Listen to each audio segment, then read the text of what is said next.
Hey, what's up, guys? It's Nathan Parklife. Today we're going to be talking about fuel. So we're going to discuss whether you need to run premium in your car that says premium, or are those fuel companies just ripping you off? Stay tuned and we'll find out.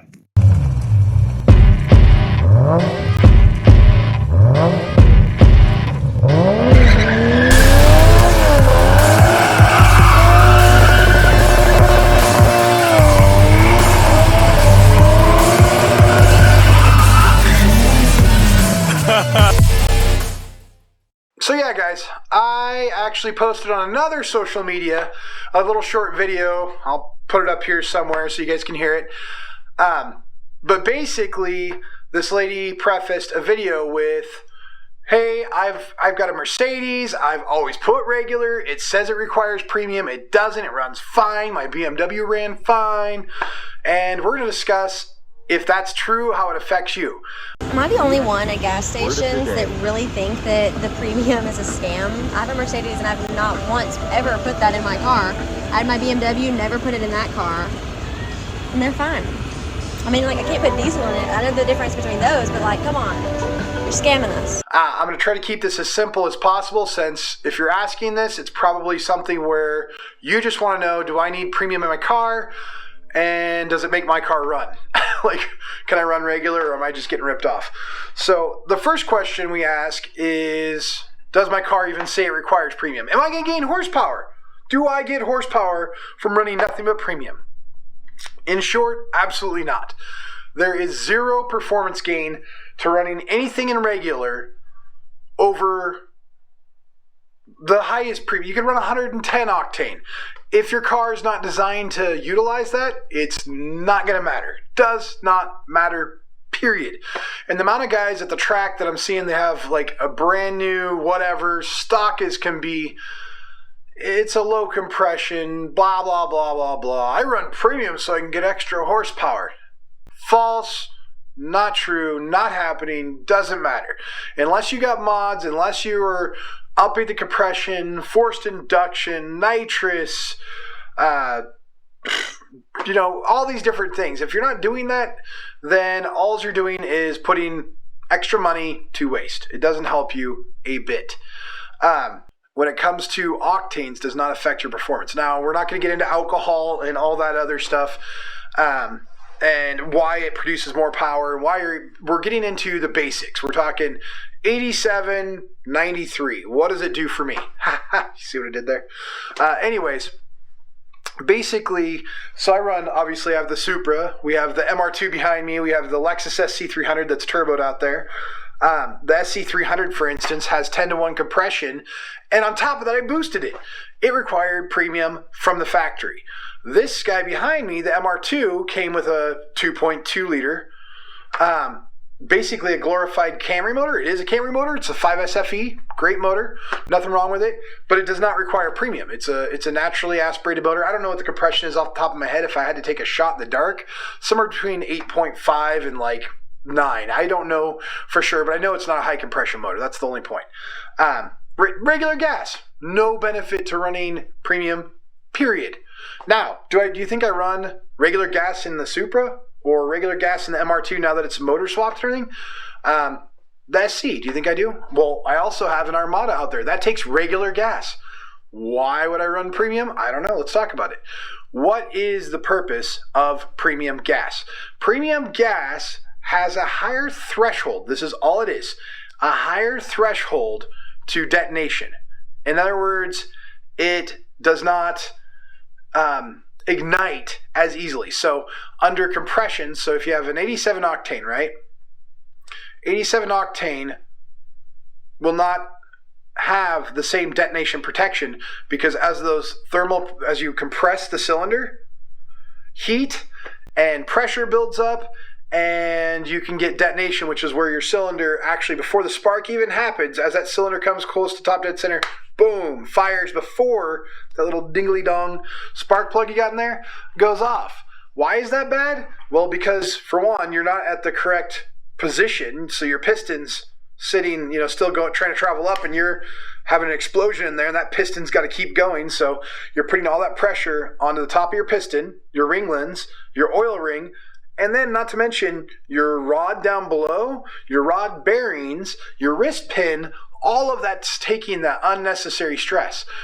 So, what a modern motor does, so if you have, like, you go buy a brand new BMW M3, takes premium. What it's going to do, as it senses that, there's that vibration and things aren't right, it just aren't right.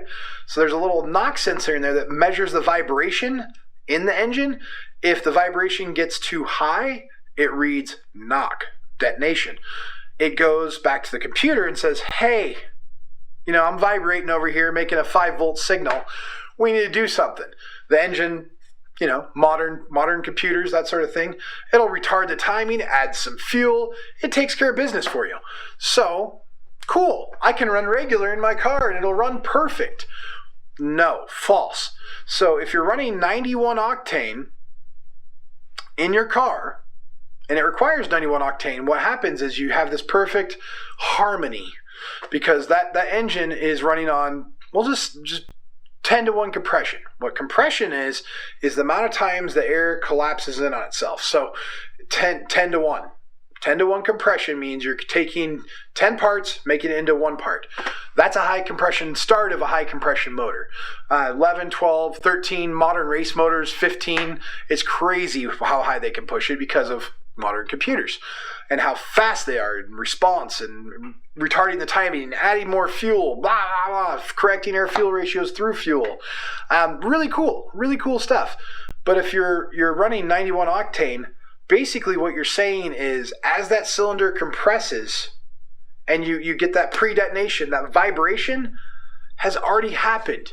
You already have an issue before your computer's responding. Your computer's responding, it's like saying, guy fired a gun, I was able to duck under it this time, so I'm bulletproof. Like, no, you're not bulletproof, man. You dodged the bullet. Doesn't mean that you're bulletproof. Next time you might get caught. Modern motors are way better at it, though. So theoretically, they will retard the timing. They'll learn that you're not as advanced as you could be, and running regular fuel, because the computers actually have the ability to learn now. So they're like, hey, I'm on 87 octane. I'm going to retard the timing. I'm going to delete the ignition time, delete the old fuel map. We're going to run so much fuel that, I can compensate and make that burn a little bit cooler so that piston can get where it needs to go without destroying the motor. So what do you think happens then? So you're taking a motor that's designed to run on this much fuel. You're making it run on this much fuel. What do you think that does in the end? That's right. You're using that much fuel to do the same amount of work that much fuel could have done. Your catalytic converters are plugging up. Your whole system's not running in optimal. Your plugs are fouling. There's a lot of different situations. Your EGR system's plugging up. You have all these things, and I guarantee if I went back and looked at that lady's video that we looked at, I guarantee right now she has a repair bill constantly for stupid stuff like, I don't know, catalytic converter replacement, cleaning out the EGR system, or replacing the EGR system because it's constantly plugged. Or she probably just sells her car at 40,000 miles and moves on with her life. Doesn't matter. Bleh. Poor people problems. Either way, if your car requires it, it's because the motor is designed to run at that threshold. If you're running less than that, then you're literally shooting yourself in the foot. The brand new stuff, realistically, you probably could get away with running it for a long time before you'd see an issue. But it's not right. And also, if you have an older car, like, pre-90s stuff, and it required premium, it's because it needs premium. It will blow itself up. Like, there is a knock sensor, but it doesn't matter. You're going up a hill, you're towing, you're doing whatever you're doing. You're rodding it, you're racing it, you're drag racing it, whatever. It doesn't have time to respond fast enough, and that pre-detonation happens. Every time that happens, it's scarring your bearings, it's screwing up your wrist pin, it's taking those rings, it's pushing them, getting blow by, you're starting to burn oil. It's not good, guys. So here's what I'm here to tell you. It is imperative, if your car requires premium, to run premium. You're not saving anything by running regular anyways, because you're just running more fuel, retarding your timing, making your car not run to its optimal. It's not running the way it should. I don't care what you say, it's not running the way it should. The engineers designed it the way they designed it. And the other theory, are these fuel companies in cahoots with the car companies and just making lies and fibs for us? No. The manufacturers of your Mercedes, your BMW, your Toyota, your whatever, they don't own BP. They're not. It's not like some conspiracy to get an extra 14 cents out of you, and the gas station's not robbing you for 14 cents. They're simply selling. That's like saying we should only have one way to oil. They're doing us in by having choices. If we only made one oil, it'd be cheaper. Guys, different requirements for different cars. There's a lot of engineering behind your motor, and trying to dumb it down that it's okay, this is perfect, I understand it. You're wrong. You're absolutely wrong. And the reason why I'm preaching this is because it's common to see this. Like I said, even at the racetrack, I'll hear people talking about how they are running premium today to get all the horsepower out of their car. It's like, what does your car require? Regular? What mods do you have? Oh, I have an intake. I have a whatever. Fill in the blank. It doesn't matter. It's not helping you. It doesn't make more power. It makes more power like the MR2. So if I go get race gas, is it immediately going to make more power? Absolutely not. It's going to make more power when I turn up the boost. I advance that timing so that turbo comes online faster.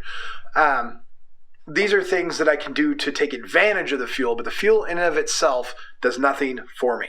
Same with the Supra. I can do all I want. If I'm running crap fuel, I have a thermal threshold that fuel can't go beyond. It's going to start detonating. The motor is going to start, heating up. So, yeah, that's where we're at. Anywho, I just thought I'd clear some of this up. I had probably about 250 comments between two platforms on this very topic.